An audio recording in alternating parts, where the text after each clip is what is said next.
महाराष्ट्र में 164 लोगों की जान जा चुकी है। 9 जिलों में बाढ़ का कहर दिख रहा है। 1000 से ज्यादा गांव प्रभावित हो गए हैं। आज एक आंकड़ा आया, उसके मुताबिक 2.25 लाख से ज्यादा लोगों को अब तक रेस्क्यू करके सुरक्षित जगह पर पहुंचाया जा चुका है। एबीपी न्यूज की एक बड़ी टीम इस वक्त उन राज्यों में मौजूद है जहां बाढ़ आई हुई है। हम बाढ़ वाले इन तमाम इलाकों की ग्राउंड रिपोर्ट दिखाएंगे, आपको ये बताएंगे कि बाढ़ की इस तबाही का लापरवाही वाला कनेक्शन क्या है, और इसीलिए मास्टर स्ट्रोक की कवर स्टोरी आज यही।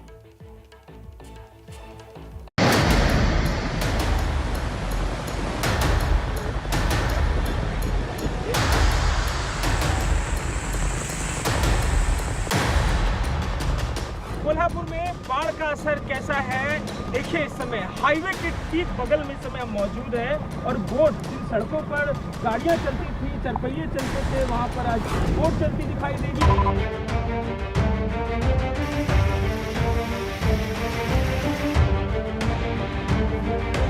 इस समय जम्मू के बाहरी इलाके डोडा बस्ती में है और मेरे पीछे जो आप ये इलाका देख रहे हैं, ये कोई तालाब नहीं बल्कि मैदान है।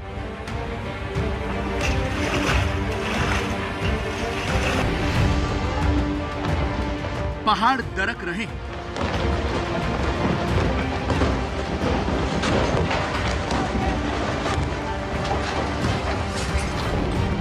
पत्थर गोले बनकर बरस रहे हैं।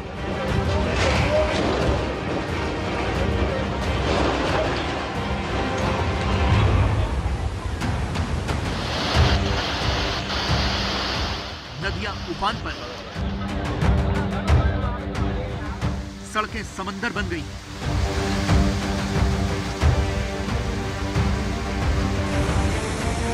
क्या ये कुदरत का गुस्सा है?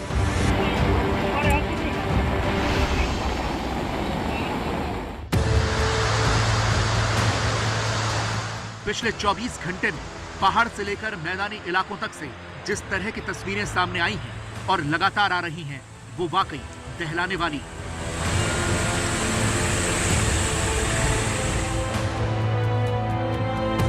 सबसे पहले आपको महाराष्ट्र की तस्वीरें दिखाते हैं, जहां हालात सबसे ज्यादा बुरे हैं।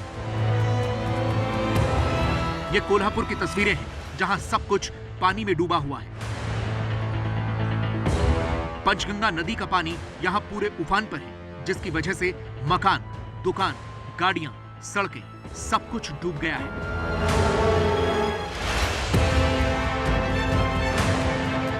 पिछले कुछ घंटों में इन इलाकों में पानी घटा है, लेकिन अभी भी हर तरफ पानी ही पानी है। कोल्हापुर में बाढ़ का असर कैसा है देखिए। इस समय हाईवे के ठीक बगल में इस समय मौजूद है और बोट जिन सड़कों पर गाड़ियां चलती थी, चरपहिए चलते थे, वहां पर आज बोट चलती दिखाई देगी। कारण क्या रहा कि जो पंचगंगा नदी थी, लगातार हुई बारिश के बाद पंचगंगा नदी पर पानी चढ़ गया, और पानी चढ़ा भी तो कैसा देखिए। ठीक सामने हमारे कार के शोरूम है, ठीक सामने हमारे यहाँ पर आपको होटल दिखाई देंगे और सब जलमग्न है। कल तलक तो पानी इतना था कि ये सब डूबे ही हुए थे पानी में। आज जब पानी कुछ घटा है तो पानी उतरता दिख रहा है। एक नज़र दिखाइए योगेंद्र गुप्ता जी, किस तरीके से जो पीछे का कारशेड है वो पूरी तरीके से अभी भी पानी में डूबा हुआ दिखाई दे रहा है। ये इसके आसपास का पूरा इलाका है। हमारे ठीक पीछे हाईवे का हिस्सा दिखाई दे रहा है, दुकानें दिखाई दे रही हैं, सब कुछ जलमग्न है, हाईवे भी जलमग्न है। जो लोकल अथॉरिटी की टीमें हैं रेस्क्यू करने के लिए, ट्रैफिक को रोकने के लिए, वो आपको वहाँ पे दिखाई देंगी। जो लोग रेस्क्यू करके आप लेके आ रही हैं, कितने डरे हुए थे? क्योंकि पानी जिस तरह से यकायक चढ़ा है, पिछली बार में तो टाइम भी मिला, इस बार टाइम भी नहीं मिला। इस बार 4-5 घंटे में पानी चढ़ गया। एक ही दिन में इतना पानी चढ़ गया कि लोग बहुत डरे हुए थे। लास्ट ईयर इतने जल्दी नहीं चढ़ा था, एक दिन से ज्यादा वक्त लगा था। कारशेड देखिए किस तरीके से कार अभी भी जो है यहाँ पर पानी में डूबी हुई है। कल तक तो ये सब कुछ जो दिख रहा है वो भी पानी में जलमग्न था पूरी तरीके से। पानी कुछ कम हुआ है, जलमग्न कार दिखाई दे रही है आपको।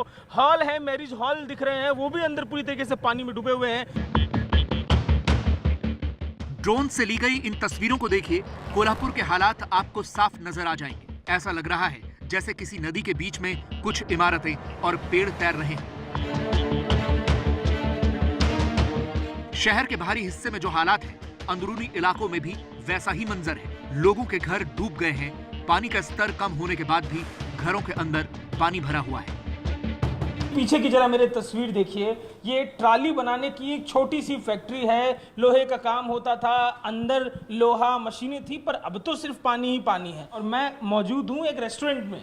सड़क के इस हिस्से में जो रेस्टोरेंट था, लोग खाना खाने के लिए आते थे। कितना पानी जमा हुआ है, जरा इस रेस्टोरेंट की हालात को देखकर समझने वाला है। इसकी दीवार का एक ऊपरी हिस्सा है और पूरा का पूरा ऊपरी जो हिस्सा है पानी में डूबा हुआ था। कीचड़ की जो गाद है अभी भी उस हिस्से में लगी हुई दिखाई दे रही है। कीचड़ इतना था कि बाकी सब पूरा इतना था कि निकलने में बहुत टाइम लग रहा है और पूरा सामान सब खराब हो गया है। कोल्हापुर ही नहीं, महाराष्ट्र के कई जिले इस वक्त इसी मुसीबत से जूझ रहे हैं। सांगली और सतारा की तस्वीरें भी आपके सामने हैं। सांगली में भी कई इलाकों में पानी भरा है। पिछले कुछ घंटों से बारिश बंद है, इसलिए कई इलाकों में जमा पानी का स्तर घटने लगा है। वहीं सतारा में बाढ़ की वजह से सैकड़ों लोग बेघर हो गए और राहत शिविरों में रहने को मजबूर हैं। इस वक्त हम सांगली में मौजूद हैं। पानी जरूर कम हुआ है लेकिन पूरे तरीके से नहीं निकला है। ये सांगली का शिवाजी चौक है और कल जब तस्वीरें आपने देखी थी, पानी जो था बिल्कुल ऊपर तक था। ये जो दीवार है वो बिल्कुल नजर नहीं आ रही थी, लाइट का सिर्फ ऊपरी हिस्सा नजर आ रहा था। लेकिन अब पानी का जो लेवल है थोड़ा कम हुआ है। 4 दिन हमने 4-5 हजार लोग यहाँ से बाहर निकले हुए हैं। अभी कल रात से 4 फीट पानी अभी कम हो चुका है। इमारत है, बहुत इमारत है, अपार्टमेंट है, दुकानदार है, लेकिन उसको क्या हुआ है, नीचे का मजला पूरा पानी में चला गया है। 2 फुट अंदर है लेकिन बोट तो अंदर जाती नहीं। हमने क्या कर दिया, छोटा कायाक बोट है, कायाक बोट नीचे डालेंगे, उसमें से कोई बच्चा है, आदमी है, वहाँ निकाल के फिर बड़े बोट के लेके हम बाहर निकालते हैं। 24 घंटे पहले हमने आपको सांगली के झूलेलाल चौक और बस स्टैंड इलाके की ये ड्रोन वाली तस्वीरें दिखाई थी। एक दिन बाद अब हालात थोड़े सुधरे जरूर हैं, लेकिन बहुत ज्यादा नहीं। अब भी यहाँ लोगों के घर डूबे हैं, दुकानें जलमग्न हैं और लोगों को सुरक्षित इलाकों में पहुंचाने का काम जारी है। ना घर बचे, ना दुकानें, ना मंदिर। इस वक्त हम सांगली में ही मौजूद हैं और मंदिर आपको दिखाना चाहेंगे कि मंदिर जो है मंदिर तक डूब गया है। इस वक्त हम कृष्णा नदी के बीचों बीच मौजूद हैं और तस्वीरें कैमरामैन जितेंद्र आपको दिखाएंगे। जो पानी की रफ्तार है आप देख सकते हैं कि बहुत ज़्यादा पानी की रफ्तार है और पानी का जो लेवल है कृष्णा नदी का वो भी बढ़ गया है, जलस्तर बढ़ा हुआ है। यही वजह है कि पानी अभी नहीं निकल पा रहा है। गनीमत सिर्फ ये है कि बारिश नहीं हो रही है। अगर बारिश होना शुरू हो जाएगी तो पानी नहीं निकलेगा और जो स्थिति बनी हुई है सांगली के अंदर वो स्थिति बनी रहेगी। और ये देखिए तस्वीरें, ये भी मंदिर ही है, मंदिर पूरा डूब चुका है। इसके अलावा अब हम ये लेवल यहाँ पर जो है बताया हुआ है पानी का, ये भी कितना फीट में है पानी? अभी 52.5 फीट है। 5 दिन पहले कितना फीट पानी था यहाँ पर? 54.5 था, 54.5 फीट था पानी। 5 दिन पहले जो पानी था वो 55 फीट पानी यहाँ पर हो गया था और अब धीरे धीरे वाटर लेवल ज़रूर कम हो रहा है, लेकिन जो मुसीबतें हैं वो कम होने का नाम नहीं ले रही हैं। लगातार जो लोग हैं उनको रेस्क्यू करने का काम किया जा रहा है। तो देखिए आपने, महाराष्ट्र में इस वक्त जहां भी देखेंगे वहां पानी है। यहाँ कई इलाकों में 2 साल पहले यानी 2019 में भी कुछ ऐसे ही हालात थे। इस बार अभी तक महाराष्ट्र के 9 जिले सबसे ज़्यादा बेहाल है। वो 9 जिले कौन से हैं मैं आपको बताना चाहती हूँ। सबसे पहले रायगढ़, उसके बाद रत्नागिरी, उसके बाद कोल्हापुर, फिर सतारा, सांगली, सिंधुदुर्ग, मुंबई, पुणे और पुणे के बाद नंबर आता है ठाणे का, जहां सबसे ज़्यादा तबाही देखी जा रही है। इन जिलों में बाढ़ की वजह से लोगों की गाढ़ी कमाई पानी में बह गई है, लोग बेघर हो गए हैं, कई लोगों की मौत हो गई है। सबसे ज़्यादा मौत रायगढ़, सतारा, रत्नागिरी में हुई है। लेकिन यहाँ ये समझना बहुत ज़रूरी है कि आखिर इसके पीछे वजह क्या है। हमने इसके लिए कई पर्यावरणविद जो हैं उनसे बात की है। उनसे बात करके ये समझ में आया कि इसके पीछे कुछ बड़ी वजह है, जैसे जलवायु परिवर्तन सबसे बड़ी वजह। अब मॉनसून का शेड्यूल बदल गया है, कम वक्त में बहुत ज़्यादा बारिश होने लगी है।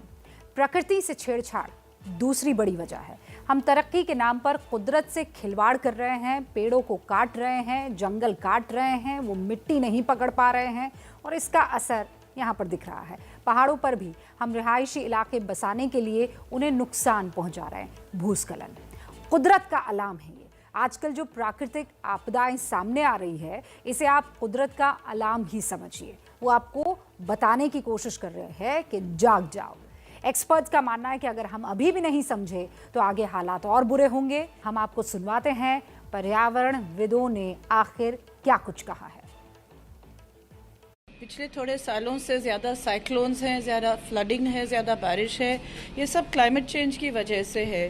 डिफॉरेस्टेशन हो चुका है, दूसरे ज़ात के एनवायरनमेंटल चेंजेस हो चुके हैं, क्वारीइंग होती है, सैंड माइनिंग होती है।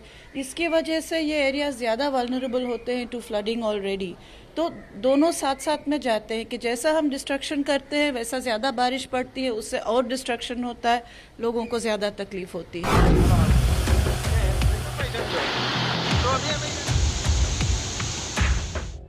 गुजरात के जामनगर की तस्वीरें देखिए। यहाँ पानी का बहाव कितना तेज है, इसका अंदाजा इस बात से लगाइए कि कई टन की ये जेसीबी मशीन पानी के आगे बेबस है।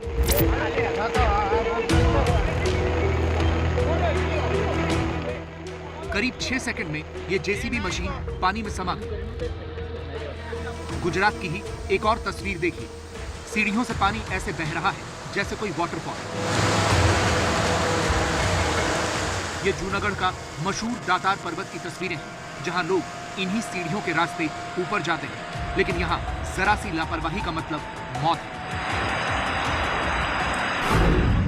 हिमाचल प्रदेश के किन्नौर में जहां एक दिन पहले पहाड़ से टूटकर गिरे पत्थर गोले की तरह बरस रहे थे, वहां अभी भी तबाही के निशान बाकी हैं। लोहे का ये वही मजबूत पुल है जो पत्थरों के सामने टिक नहीं पाया।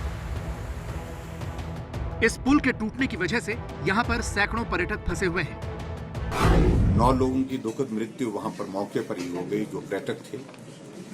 उनमें से 3 उसके अतिरिक्त 3 लोग जो है वो घायल हुए हैं, जिनका इलाज चल रहा है। रविवार को जिन 9 सैलानियों की यहाँ जान चली गई थी, डॉक्टर दीपा वर्मा भी उन्हीं में से एक है। हादसे से कुछ घंटे पहले ही ये तस्वीरें डॉक्टर दीपा ने अपने सोशल मीडिया अकाउंट के जरिए साझा की थी। जयपुर के शांतिनगर इलाके में रहने वाली डॉक्टर दीपा शर्मा के घर जब एबीपी न्यूज संवाददाता मनीष शर्मा पहुंचे तो घर पर ताला लगा हुआ था। डॉक्टर दीपा शर्मा ने आयुर्वेद में कोर्स किया हुआ था और वो पंचकर्म समेत दूसरे आयुर्वेदिक उपचारों में काम किया करती थी। खास बात यह है कि वो प्रकृति से बड़ा स्नेह रखती थी, प्यार रखती थी और इसी प्रकृति की गोद में उन्होंने अंतिम सांस भी ली।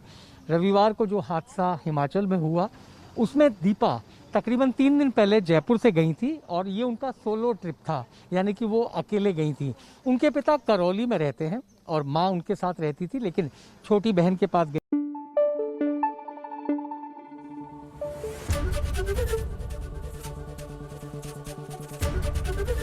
एबीपी न्यूज आपको रखे आगे।